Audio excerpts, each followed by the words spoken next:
hablaremos del síndrome de congestión pélvica. Para ello nos acompaña el doctor Pablo Gallo González, quien es especialista en cirugía vascular y está especializado en el tratamiento de la patología arterial y de la patología venosa pélvica. Actualmente el doctor trabaja como jefe del Servicio de Angiología y Cirugía Vascular del Hospital Ruber Internacional. Le agradecemos al doctor su participación en la entrevista y le consulto si nos puede especificar qué es exactamente el síndrome de congestión pélvica. Hola, muy buenos días.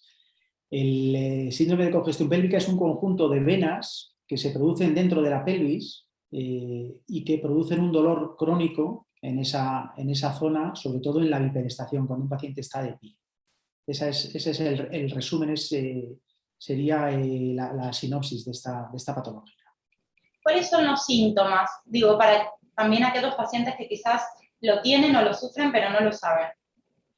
Pues el principal es lo que comentaba, el dolor pélvico crónico de más de 6 meses de evolución, que también se puede asociar a pesadez en la zona del bajo vientre, de la zona inferior del abdomen. Además hay otros muchos signos y síntomas, como son el dolor, la pesadez o incluso las varices por fugas a las piernas. El dolor lumbar también es frecuente y alteraciones de la micción, reglas dolorosas, dolor con las relaciones, incluso en algunos casos puede haber estreñimiento y hemorroides. Esos son los síntomas más frecuentes. ¿Con qué frecuencia presentan los pacientes este tipo de patologías? ¿Algo frecuente o no tanto?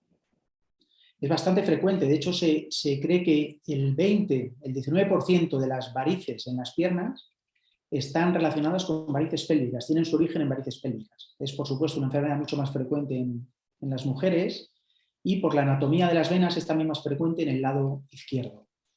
Se cree que hasta el 30% de la población en edad adulta padece varices y gran cantidad de ellas de origen pélvico. A ver, usted nombraba quizás como posibles, digamos, candidatos de sufrir esta patología a las mujeres y también a las personas adultas. ¿Esto tiene alguna relación, digamos, con las causas? Sí, porque la causa más frecuente de todas estas varices pélvicas son los embarazos. Por eso es una patología más frecuente en mujeres. Y en mujeres también es más frecuente las compresiones en mujeres delgadas, que es otra de las grandes causas cuando no son los embarazos.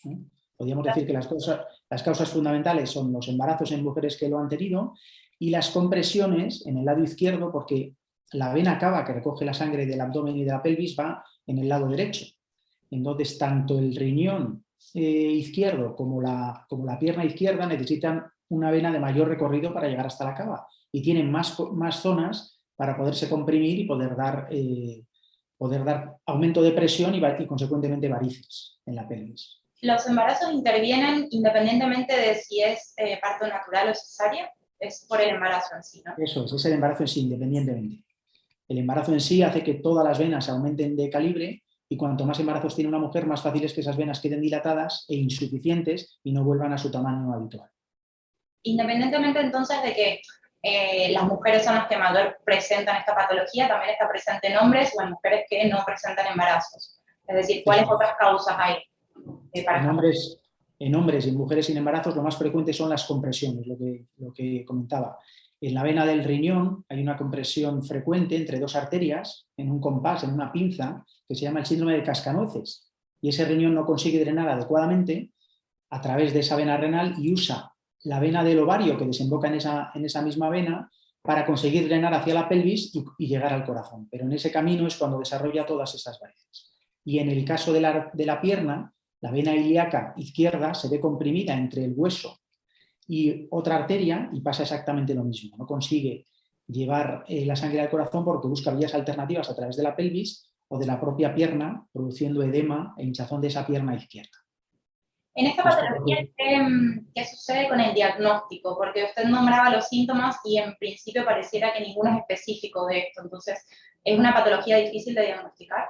Eso es, son a veces pacientes que han dado muchas vueltas y que han sido diagnosticadas de muchas cosas que pueden tener también, pero que no son el origen del problema. Nosotros para el diagnóstico usamos sobre todo el ecodoppler. Hacemos 3 tipos de ecografía Doppler, una en las piernas, otra transvaginal, similar a la de ginecología, y otra abdominal. Y con esas 3 pruebas podemos ver qué si hay o no varices en la pelvis y qué tipo de flujo tienen esas varices. Si es más por los embarazos, que suele ser por insuficiencia, centrífugo, o es más por estas compresiones y es un flujo derivativo, centrípeto, muy distinto.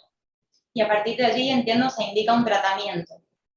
Eso es, en los casos indicados, que no son todos, y hacemos un tratamiento a través de una flebografía pélvica. Primero miramos, eso se hace a través del brazo, con un catéter muy finito, se pincha una vena del brazo, parecido a cuando uno le hace una extracción de sangre, y a través de ahí llegamos a estas venas y las estudiamos. Vemos si hay compresiones, vemos si hay insuficiencia y vemos qué venas están mal. En el caso de las compresiones, lo que tratamos es de dilatar esas zonas estrechas con unos stents o con un muelle o a veces quirúrgicamente, pero en la mayoría de los casos el problema es por insuficiencia, como lo es en los embarazos, y ahí lo que hacemos es poner unos coils, que son unos alambres fibrados que hacen que esas venas se trombosen. Es como una trombosis programada y conseguimos que esas venas dejen de acumular sangre. Es una intervención parecida a la de las varices en las piernas, pero en la pelvis. Todo se hace sin heridas a través de un catéter por la flexura del codo, a través de una punción por el codo. ¿Qué pasa? Le pregunto por último, ¿qué pasa en aquellos casos en que no se llega a un tratamiento? ¿Es una patología, digamos, viscosa? ¿Cuáles pueden ser sus complicaciones? No, mucha gente está sin diagnosticar o no ha sido tratada o tiene síntomas no lo suficientemente importantes. No es una patología grave, pero también hemos tenido casos en los que hay trombo en esas venas dilatadas, cuando son de un tamaño importante, la sangre se estanca y es sangre que tarda más en movilizarse y es una de las causas frecuentes de trombosis. Y esa trombosis gonadal pues no son venas tan grandes como las de las piernas, pero hemos visto casos de embolia pulmonar producidos por trombos en las venas pélvicas. Es decir, bueno, recomendamos a todas aquellas personas que tengan alguna duda respecto de esto que se informen porque, como nos comenta el doctor, puede tener algunas complicaciones un poco más graves. Le agradezco, doctor. Cualquier otra consulta pueden visitar el perfil del doctor Pablo Gallo en el perfil de Top Doctors. Muchas gracias. Muchísimas gracias a vosotros.